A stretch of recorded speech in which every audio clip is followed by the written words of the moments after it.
first day that the zombies came,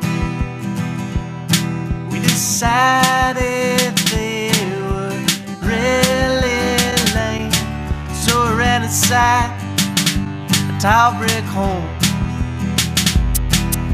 We thought it was safe, so we called it our own. Now we've been here for days and days. These dead guys ain't no passing phase. Our minds are like a winding maze. You know I'd drop a kick, baby, for a bag of lays. Zombie conversational.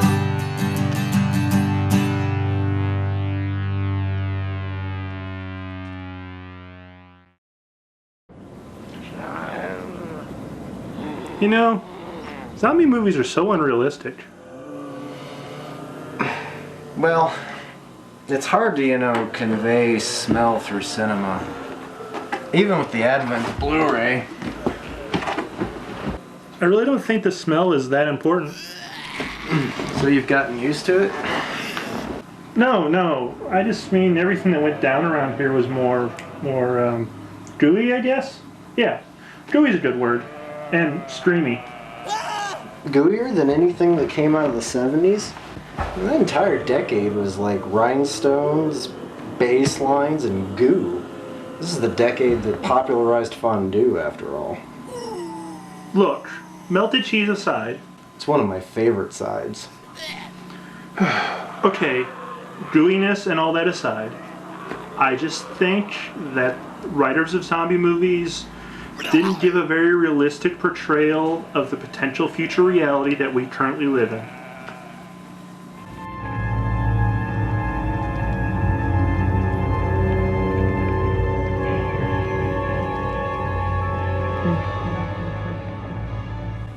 How can you say that with a straight face? I mean, look, we've barricaded ourselves up here in this fragile sanctuary, and our entire existence is like this endless cycle of death, killing, more death, and we're constantly facing the threat of rebirthing ourselves into some kind of like ravenous world of eating the living.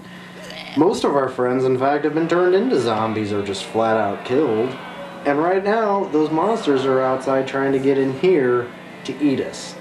So the reality that those movies take place in, well, seems pretty convincing to me. But you see, zombie movies are set in this reality where there's no such thing as other zombie movies. No matter how great the selection is at their video store, there's just none of them. I do bet, though, that at those stores you can find Twilight. Which is the love of Edward and Bella, it's universal.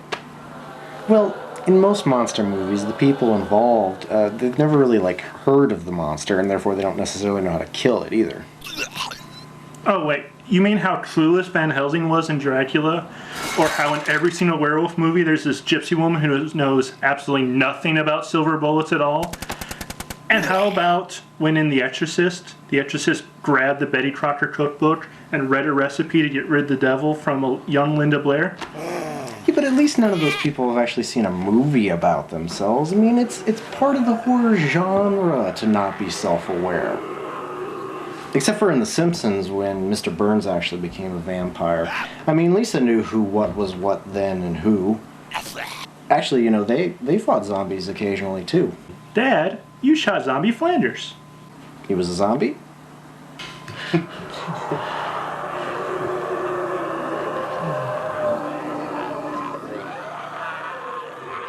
The only reason I'm sure we're not in a zombie movie is we've seen films with zombies in them, and we know how to fight and destroy them. Sadly, it really didn't help us against them now, did it? Yeah. The American military was definitely holding their own in that fight. Until the day that those groaners got their teeth into Chuck Norris. It was all over then. That was the day that legend became myth. The mythological legend of zombie Chuck Zombie Chuck Norris doesn't shamble. He runs in slow motion. Zombie Chuck Norris is so intimidating that when he grabs onto somebody, their brain leaps right out of their skull and into his mouth, just out of fear. Just imagine if he teamed up with a reanimated Mr. T. Oh, Zombie Mr. T's out there too. He didn't get the same kind of coverage that Zombie Chuck Norris did when he crossed over, but he was the zombie's first attempt at using the 1980s pop culture against us. 1980s celebrity badass zombie version 1.0. They have only to stumble upon each other. The world would explode into pure 1980s zombie badassness. This is just not really fun to talk about anymore, man. They're really out there. They could eat us. Anytime. They thought we were worthy of it. Zombie Mr. T and Zombie Chuck Norris, they're gonna haunt my dreams. I don't even think they have to. You might be able to hear them right now.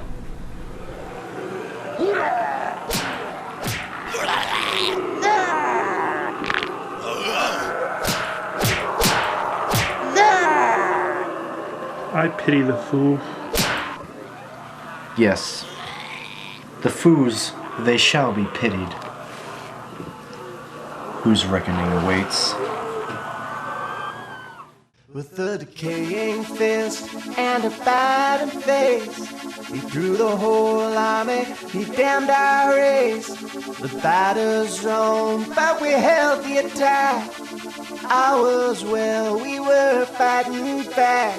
Then down south, there was a guy named Chuck. Never lost a fight, but he was out of luck. 1 tooth in his heel, the Achilles way.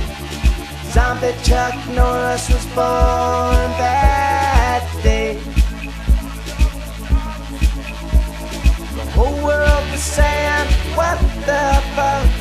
But we already knew it was a zombie Chuck. I saw all his movies and they really suck, but anything's better than a zombie Chuck.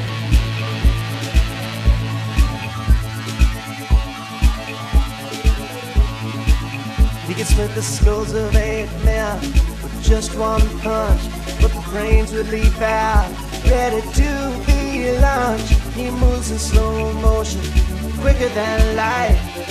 Chuck's got a gun and it's called his bite. A red mullet flies through the streets at dawn. He only wants our brains, cause he's already got his brawn. The world will be silent, oh, it'll finally be still when Zombie Chuck Norris has no one left to kill. The whole world was saying, what the fuck? I already knew it was a zombie Chuck. I saw all his movies and they really suck, but anything's better than a zombie Chuck. Yeah, anything's better than a zombie Chuck. Sure.